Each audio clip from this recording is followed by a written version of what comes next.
인사하겠습니다. 우리는 여행하는 사람들입니다.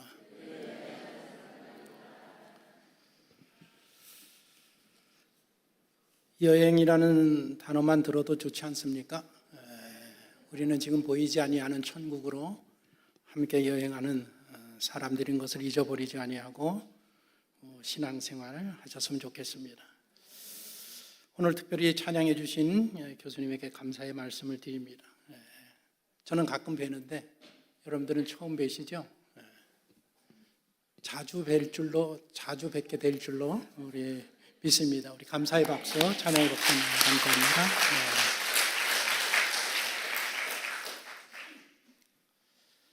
지난주일 예배 후에 성도님 한 분이 신문 광고지를 들고 저를 찾아왔습니다.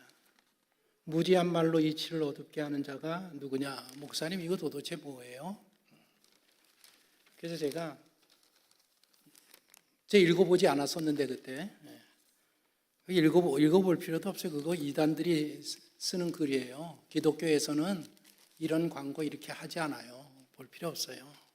그런데 주중에 또 성도 한 분이 제 방에 찾아와서 목사님, 이거 뭐예요? 이게 그래서 제가 이걸 더 자세히 읽어보지 않았습니까? 자세히 읽어보니까 뭐라고 썼는가 하면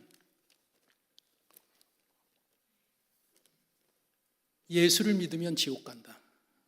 하나님을 믿어야 천국 가는 것이지 예수를 믿으면 지옥 간다.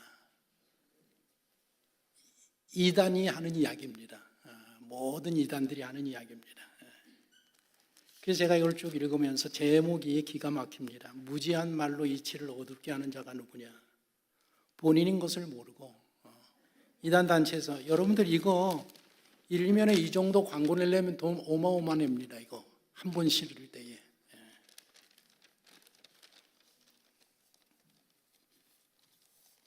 죽으면 사람이 천국과 지옥이 있는데 그러면서 여기 길을 쭉 이야기를 써놨는데 일간지에 이런 거 있으면요 보지 마십시오. 시간 낭비입니다. 서구 사람들 34%가 사후세계를 믿는다고 했고 우리나라 사람들의 경우에는 37%가 사후세계라는 게 존재하고 또 33%는 사람이 죽으면 끝이고 사후세계라는 건 존재하지 않는다. 있는지 없는지 잘 모르겠다. 30%로 통계가 나와 있습니다. 우리 기독교인인 가운데에 기독교에는 장로교도 있고 침례교도 있고 감리교도 있고 교파가 너무 많습니다. 통틀어서 기독교인들이 사후세계가 있느냐, 천국과 지옥이 있느냐 물음에 존재한다라는 게 75.6%고 기독교인들 가운데에서도 사후세계가 존재하지 않는다라는 사람들이 15.3%입니다. 모르겠다는 사람이 9.2%입니다. 그러니까 교회 다니는 사람들 중에 24.4% 정도 사람들에게 신앙에는 문제가 있다. 사후세계가 있습니까? 없습니까? 천국과 지옥이 있습니까? 없습니까? 우리는 그것을 믿는 사람들이 기독교인인데 기독교인 중에서도 그것을 인정하지 않으면서 신앙생활 한다라는 것은 그건 문제가 있고 잘못된 신앙이다. 분명히 이야기할 수 있습니다. 오늘 여러분들과 함께 나눌 부자와 거지 나사로 이야기는 어릴 때 다윗과 골리앗 그리고 300명의 기드온 용사 이야기와 함께 어려서부터 가장 많이 들은 성경 이야기 중에 하나입니다. 예수님께서 이 말씀을 하셨는데 이 말씀을 하시게 된 배경 스토리를 살펴보면 이렇습니다. 예수님이 제자들을 모아놓고 이런저런 말씀을 하실 때 제자들만 있는 게 아니라 거기에 바리새인들, 서기관들도 있고 일반 무리들도 많이 모여 있었습니다. 거기서 그들에게 복음을 전하면서 사람은 하나님하고 재물을 겸하여서 섬길 수 없느니라 그런 말씀을 전하셨을 때에 바리새인들이 그 자리에 있던 바리새인들이 그 말씀에 동의하지 아니하고 옆에서 픽 웃습니다. 왜냐하면 모든 사람들이 다 물질이 없이 어떻게 살아가겠습니까? 모든 사람들 마음 가운데 재물을 얼마나 소중하게 여깁니까? 비웃었었습니다. 그러자 예수님께서 그 바리새인들의 마음속에 있는 탐욕, 그리고 신앙으로 살아가는 사람이 세상의 가치관을 더 중요하게 여기는 그런 모습을 바라보시면서 오늘 부자와 거지 나사로의 이야기를 들려주셨습니다. 그러니까 이 말씀의 1차적인 대상은 바리새인들이고, 그리고 그 다음에는 제자들과 거기에 모여있던 일반인들, 무리들을 향해서 하신 말씀입니다. 그러면 이 말씀이 비유의 말씀인가 아니면 실제로 일어난 사건에 대한 이야기인가? 예수님 성경을 보시면 예수님이 비유로 많이 말씀을 하셨습니다. 그런데 비유로 말씀하실 때에는 사람의 실명을 거론한 적이 없습니다.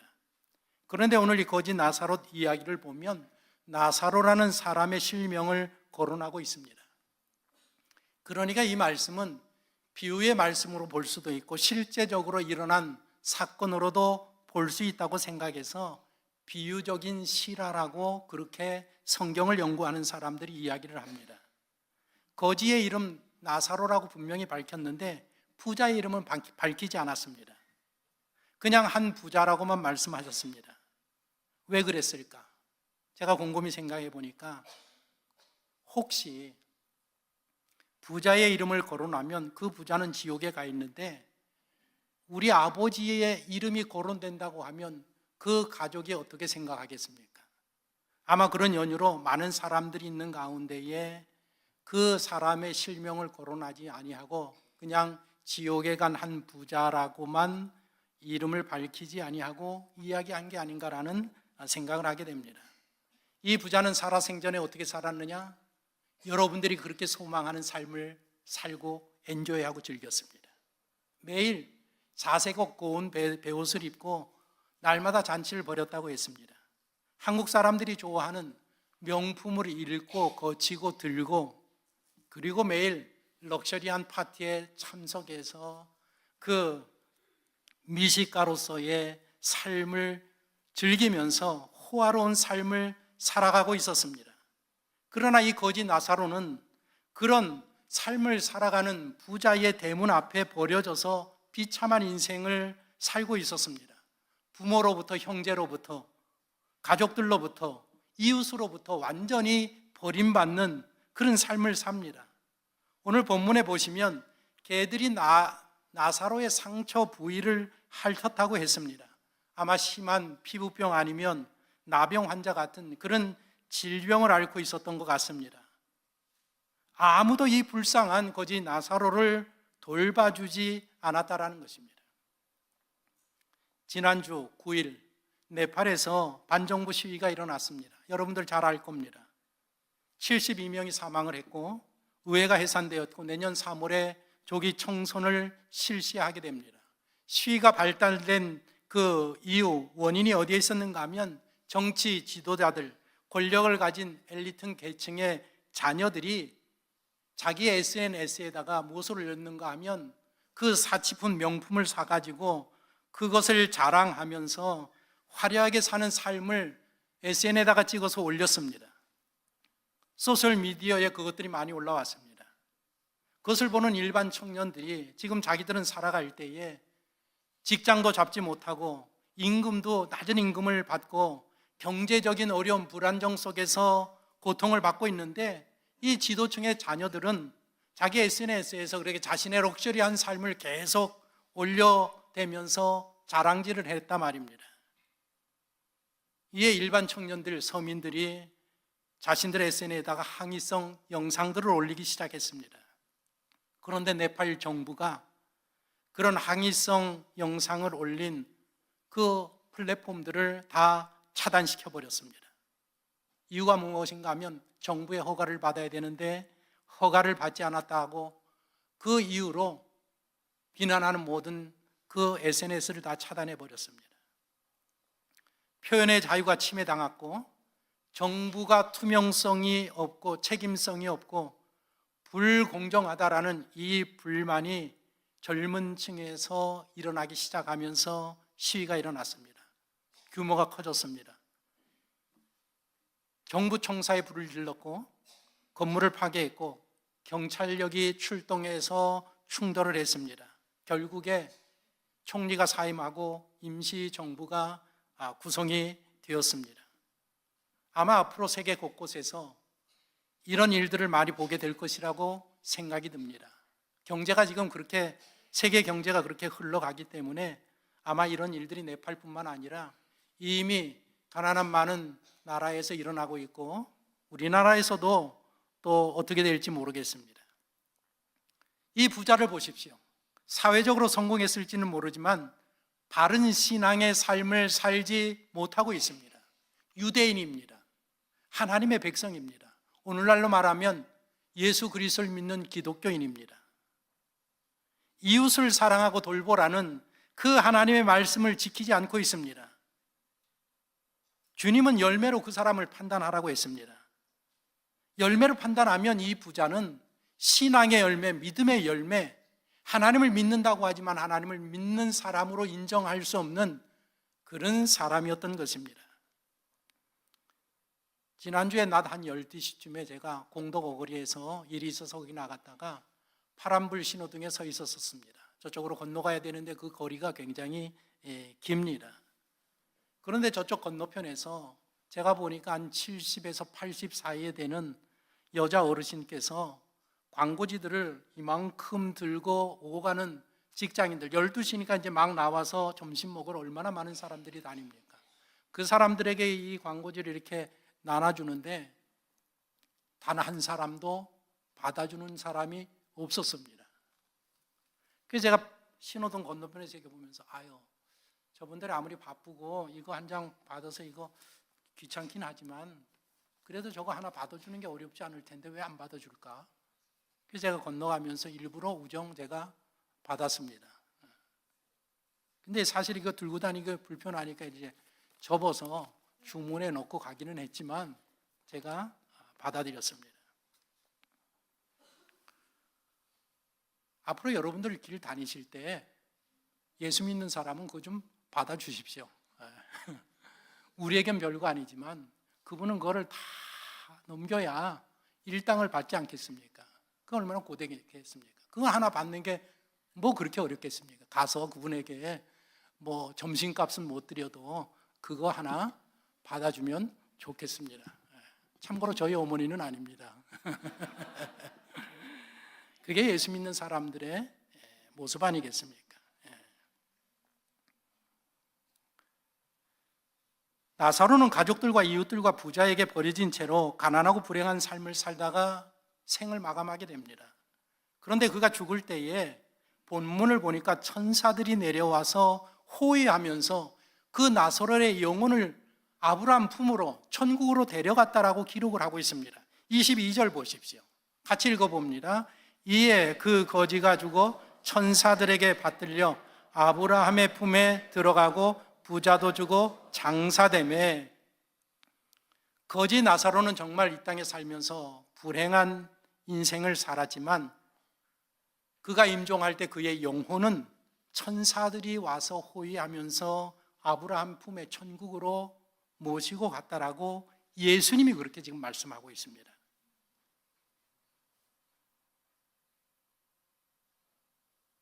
저도 영상을 너무 많이 보고 있습니다. 유튜브. 너무 재미있습니다. 이 보면이 너무 재미있습니다. 그 영상, 올라온 영상 중에 이런 영상이 있습니다. 외국에서 부모님이, 남편이, 어린 자녀가 숨을 거두는 그 마지막 순간에 마지막 인사를 하는, 울면서 마지막 인사를 하는 그 눈물을 흘리면서 마지막 인사를 하는 영상들이 꽤 많이 올라와 있습니다.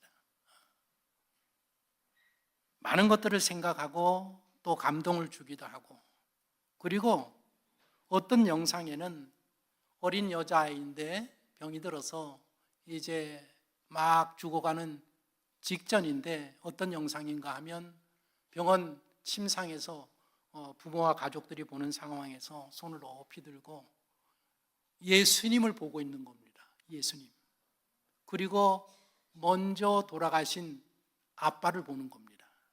그러면서 예수님, 예수님, 아빠, 아빠 하면서 소리를 지르는 그런 영상도 올라와 있고, 또 어떤 영상에는 병상의 시트에 이제 환자가 누워 있는데 그 사람이 죽는 순간에 어떤 빛이, 보이지 않는 빛이 이렇게 나오는 영상이 있고, 어떤 영상은 그 사람의 그림자 같은 것이 죽는 순간에 빠져나오는 그런 영상들이 많이 올라와 있습니다. 그래서 제가 이거 조작일 수도 있겠다. 조작일 수도 있겠다. 그러나 조작이 아닐 수도 있겠다.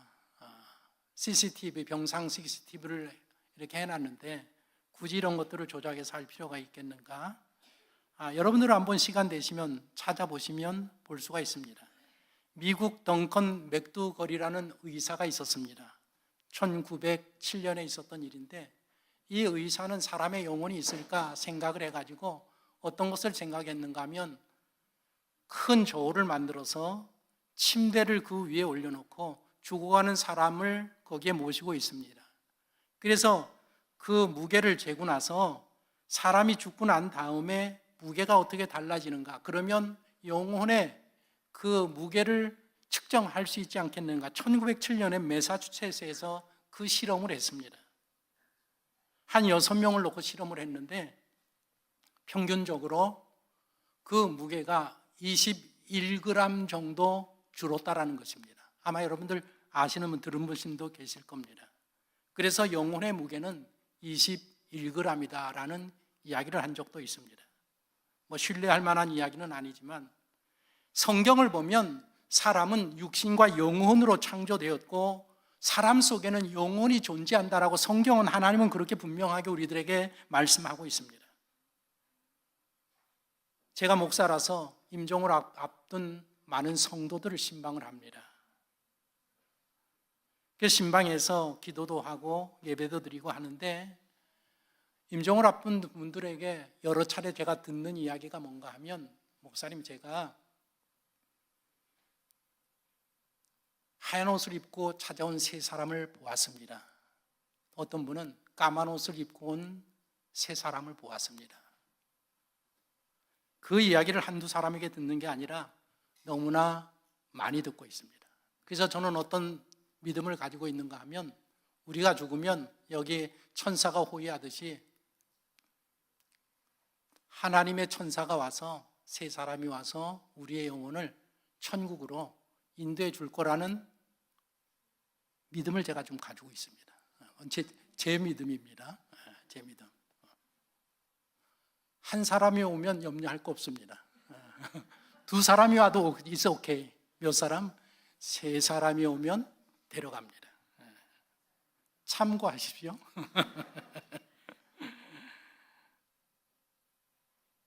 예수님도 나사로가 죽었을 때에 분명히 천사들에게 받들려 아브라함 품에 갔다라고 말씀하고 있습니다.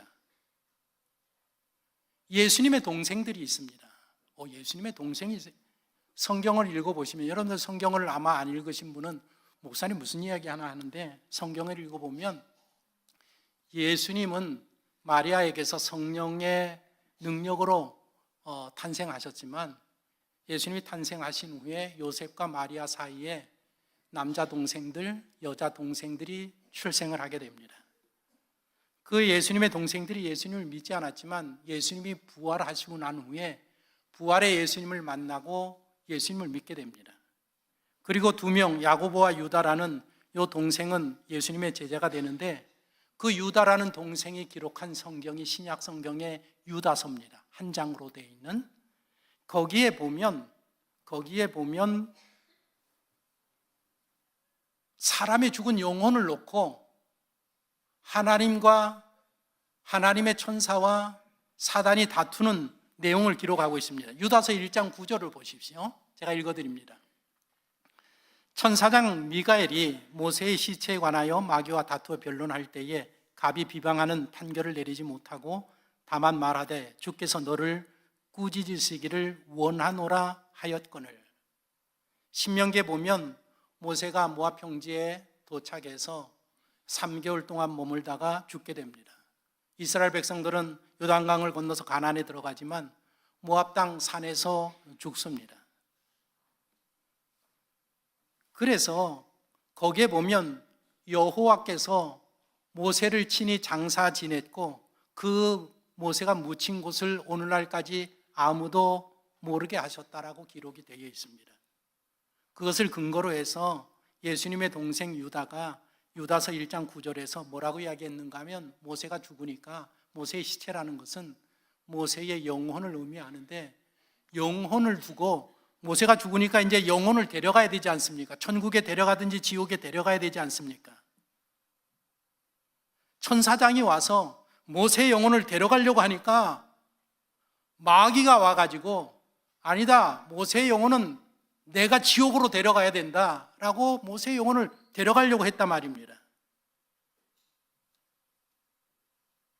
그런데 유대인들에게 그 기록되어 있는 외경, 장례 전통이라든지 탈무드라든지 그런 내용들을 전부 살펴보면 여기에 대한 이야기들이 조금씩 있는데 사단이 주장하는 건 뭔가 하면 모세가 천사장에게 이런 주장하는 거예요. 모세가 광야 생활하면서 하나님 앞에 반역을 한 적들이 있지 않았느냐. 그러니 그의 잘못 때문에 내가 얘를 지옥으로 데려가야 되겠다. 사탄이 주장하고 막 끌어가려고 할 때 천사장이 그것에 대해서 어떻게 꾸짖는 말은 하지 못하고 하나님의 판결에 맡겨두었다라는 것입니다. 그런 내용입니다. 그래서 결국에 하나님께서 모세의 영혼을 친히 데려가셨다라는 그런 의미의 말씀입니다. 외경이나 탈무드나 미드라시 같은 데 보면 의인들이 죽으면 유대인들 중에서 의인이라고 생각하는 사람들이 죽으면 천사들의 호의를 받아서 아브라함과 이삭과 야곱에게로 인도함을 받았다라고 그렇게 기록이 되어 있고 야곱이 죽을 때에는 천사들이 그의 영혼을 맞이했다라고 그렇게 기록되어 있습니다. 물론 성경은 아니지만 참고할 만한 문헌들에는 그렇게 기록되어 있다는 것입니다. 어쨌든 간에 이렇게 나사로는 죽어서 천사가 그의 영혼을 맞이하고 하나님 품으로 아브라함 품으로 천국으로 데려갔습니다. 그리고 부자가 얼마나 더 살았는지는 모르겠지만 부자도 마침내 죽었습니다. 당연한 거 아닙니까? 우리 모두는 다 죽습니다. 여기 앉아있는 저와 여러분들 우리 모두는 언젠가는 다 죽습니다. 그 다음 장면이 무엇인가 하면 두 사람이 죽은 후에 저 하늘나라에서 일어난 상황에 대한 이야기를 설명하고 있습니다. 죽은 부자가 어디에 등장하는가 하면 음부에 가 있습니다. 음부라는 것은 쉽게 말하면 지옥입니다. 지옥의 불꽃 가운데에서 고통을 당하고 있습니다.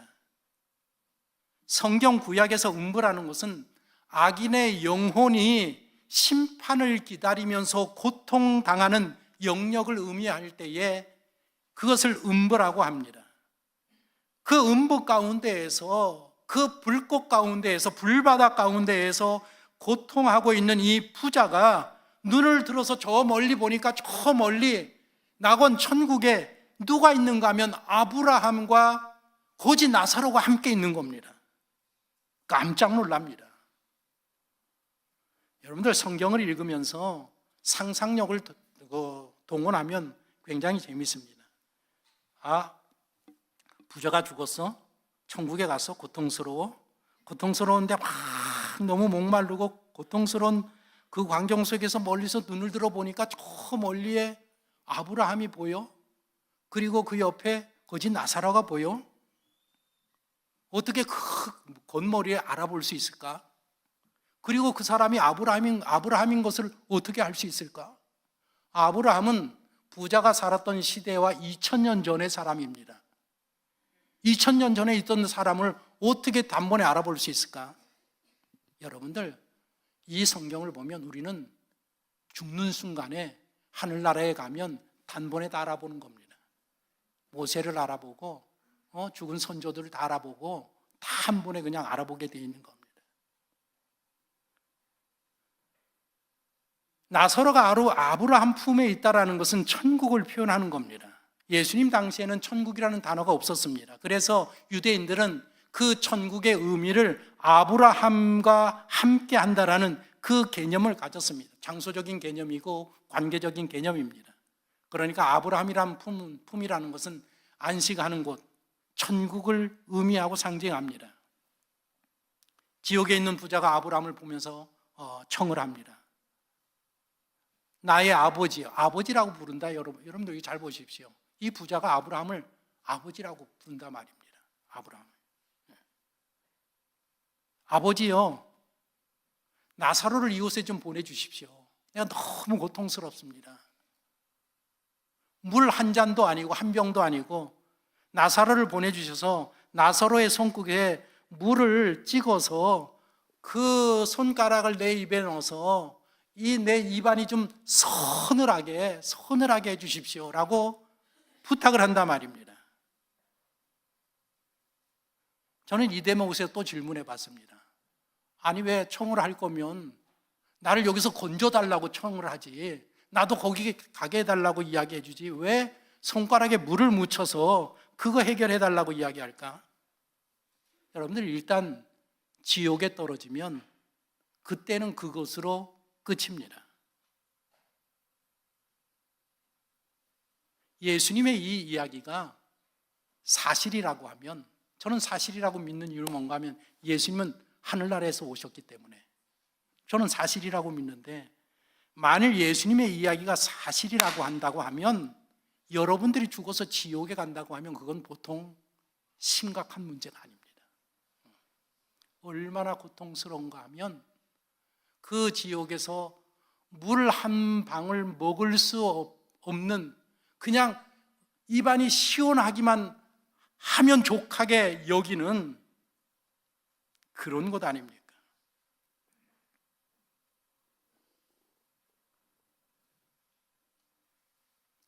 이미 부자는 지옥에 고통하면서 자기는 여기서 더 이상 벗어날 수 없다라는 것을 알고 있습니다. 그래서 예수님에게, 아브라함에게 나를 여기서 건져달라는 이 부탁을 하지 아니하고 그가 할 수 있는 것은 그 의인 나사로를 보내서 물 한 방울 적시는 그것을 요구하고 있단 말입니다. 25절 보시면 아브라함이 부자에게 이 말을 합니다. 보십시오. 한번 읽어보겠습니까? 아브라함이 이르되 예, 너는 살았을 때에 좋은 것을 받았다. 아브라함이 뭐라고 이야기하는가 하면 부자에게, 야, 너 살았을 때에 좋은 것을 받지 않았느냐? 좋은 게 뭡니까? 재물의 축복을 받지 않았습니까? 받았다라는 건 뭡니까? 자기가 노력해서 벌었다는 거 아닙니다. 주었다라는 겁니다. 누가 주었겠습니까? 하나님이 주신 겁니다. 혹시 여기 돈이 많으신 분도 제가 보기에는 많지는 않지만 없다고 봐야지. 그러나 세상에 아무리 돈을 많이 벌어도 내가 버는 게 아니라 누가 주시는 거냐? 하나님이 주시는 거란 말입니다. 이걸 우리 일반 은총이라고 얘기합니다. 하나님은 선한 자나 악한 자에게 비를 골고루 주시고 햇빛을 주시고 필요한 물질을 다 주십니다.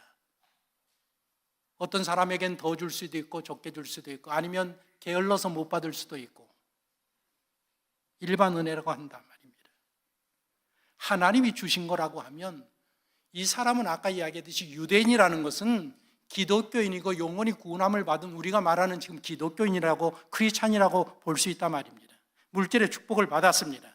그러면 하나님이 원하시는 게 무엇인가 하면 그 재물을 가지고 신앙적으로 믿음적으로 열매를 맺는 삶을 살아야 되는데, 그는 율법을 지키지 아니하고 하나님을 무시하고 그냥 호의호식하면서 자기를 위해서, 가족을 위해서만 사용했다라는 것입니다. 여러분들, 이 부자가 지옥 간 것이 부자이기 때문에 간 것이 아닙니다. 그는 본인이 하나님의 자녀라고 살았지만 믿음의 열매가 없었단 말입니다. 행함이 없는 믿음은 죽은 믿음이라고 했는데, 이 사람은 하나님을 믿긴 믿었지만 하나님을 믿지 않는 사람이었던 것이 그의 삶을 통해서 증명되어지고 있습니다. 이웃을 전혀 사랑하지 않았습니다. 가난하고 어려운 사람들을 보면 그 마음에 불쌍히 여기는 마음조차도 없었다라는 것입니다. 그저 호의호식, 내가 번 돈이니까 내가 쓰지 하면서 허랑방탕한 삶을 살다가 죽었단 말입니다. 왜 지옥 갔느냐? 부자이기 때문이 아니라 믿음이 없었기 때문에. 나사로는 왜 천국에 갔느냐? 믿음이 있었기 때문에. 나사로의 삶을 보십시오. 성경이 거기까지 자세하게 기록하지 않았지만 우리는 추론할 수 있는 게 뭔가 하면 그 온몸에 병이 들어서 버림받은 인생이 되어서 그 부자 대문 앞에 혹시 떨어지는 버리는 음식이라도 내가 주워 먹으려고 거기에 있으면서 그의 희망이 어디에 있었겠습니까? 어릴 때부터 들었던 그 하나님, 우리를 창조하신 하나님, 그 하나님을 향한 마음 외에는 기대할 곳이 하나님 외에는 없었단 말입니다. 그래서 부자가 아브라함 품에 안긴 것은 그가 여호와 하나님을, 우리식으로 말하면 예수 그리스도를 믿는 믿음이 있었기 때문에 천국에 갔다라는 것입니다. 나사로를 지옥에 보내는 것은 불가하다, 그렇게 아브라함이 답을 합니다. 그러니까 본문 27절 29절을 보면 이 부자가 다시 한번 청을 합니다. 이 말씀이 너무 중요합니다. 오늘 제가 이 부분을 이야기하려고 설교를 준비했습니다. 27절, 28절, 29절 보십시오. 제가 한 절 읽고 여러분들 한 절 읽고 29절 같이 읽습니다. 이르되 그러면 아버지여 구하오니 나사로를 내 아버지 집에 보내소서. 내 형제 다섯이 있으니 그들에게 증언하게 하여 그들로 이 고통받는 곳에 오지 않. 같이 봅니다. 아브라함이 이르되 그들에게 모세와 선지자들이 있으니 그들에게 들을지니라. 저는 이 부분을 굉장히 중요하게 생각합니다. 왜냐하면 지금 지옥에 간 이 부자가 고통 가운데 있는데 물 한 방울 갖다 달라는데 그거 거절당했습니다. 그 다음에 걱정하는 게 뭔가 하면 이 부분을 잘 생각해 보십시오. 아버지 아브라함이요, 저 세상에는 내 동생 5명이 있습니다. 누가 있다고요? 어디서 지금 이야기하는 거예요? 지옥에서. 고통당하는 그 고통 가운데 아브라함이요, 세상에 가면 내 동생 5이 살고 있습니다. 형이 이 정도 살았으면 뻔하게 이 동생들도 아마 그런 삶을 살고 있었을 겁니다. 그러면서 부탁하는 게 뭔가 하면 내 동생들은 여기 오면 안 되겠습니다. 그러니 저 나사로를 세상에 다시 보내서, 그래서 우리 동생들에게 당신 형이 지옥에서 고통당하고 있다, 내가 그것을 직접 목격하고 형이 걱정하는 말을 내가 너희들에게 전하러 왔다라고 가서 이야기해 주면 저들이 정신 차리고 요즘 말하면 신앙생활을 할 겁니다. 어떻게 신앙생활을 한다고요? 정신 차려서 신앙생활을 할 겁니다. 그랬더니 아브라함이 뭐라고 이야기하는가 하면 소용없다. 세상에는 모세와 선지자가 있다. 모세와 선지자라는 건 뭡니까? 모세가 기록한 창세기, 출애굽기, 민수기, 신명기 5개의 성경이 있고 선지자들이 기록한 선지서, 하나님의 말씀이 세상에 있다. 그들에게는 말씀이 있어서 이 말씀으로 내세에 대해서, 천국과 지옥에 대해서, 영생에 대해서 믿을 수 있도록 이미 그들에게는 하나님의 말씀이 있다. 하나님의 말씀으로 영생과 내세를 믿지 않는 자라고 하면 죽은 나사로가 부활해서 살아나도 그가 하는 이야기를 그들은 믿지 아니한다. 제가 드라마, 영화를 보면 사람이 죽었습니다. 사람이 죽으니까 이제 뭐라 그래야 되나, 이 사람을 천국으로 보내야 되나 지옥으로 보내야 되나, 그 평가하는 사람들이 있고 거기 통과를 해서 이 사람은 구원을 받았습니다. 이제 천국에서 영원한 삶을 지금 시작하게 됩니다. 그런데 그 천국에 들어가기 전에 그 앞에 영화입니다. 영화. 기억하십시오. 찻잔이 하나 놓여져 있는데 이 차를 마시면 세상의 생각은 다 없어지는 겁니다. 야, 상상력이 대단하더라고. 상상력이 대단해. 그래서 그걸 먹으면 옛 생각은 완전히 다 잊어버리는 겁니다. 성경에 있는 이야기는 절대 아닙니다.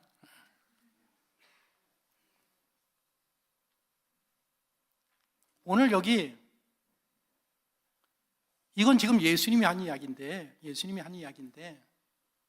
지옥에 가 있는 부자가 아직 죽지 아니하는 5 형제들을 염려하고 걱정해서 나는 여기서 고통당하지만 내 동생들은 절대로 여기 오지 말아야 되겠다. 그래서 아브라함에게 부탁하는 게 나사로를 좀 살려주십시오. 아브라함의 말이 맞다라는 것을 우리가 어떻게 증명할 수 있는가 하면 예수님이 죽은 자를 살렸습니다. 야이로의 12살 된 딸을 살렸습니다. 그리고 과부의 아들을 장사 지내는 중에 죽은 자를 살렸습니다. 죽은 지 사흘 된 나사로를 살렸습니다. 죽은 자가 다시 살아났습니다. 그 주변의 사람들이, 목격한 사람들이 다 하나님을 믿었습니까? 예수님을 믿었습니까? 안 믿었습니다.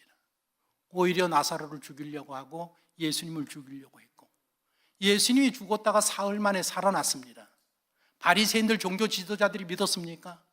뭐라고 소문을 냈는가 하면 예수의 제자들이 예수님의 시신을 훔쳐갔다.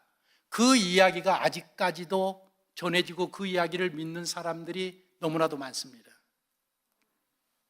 성경을 통해서, 하나님의 말씀을 통해서 하나님과 예수님과 내세와 지옥과 천국과 영생을 믿지 아니하는 자는 어떤 사람이 죽어서 내에서 천국 지옥 갔다고 와서 보고 와서 자세히 이야기해줘도 믿지 아니하는 것입니다.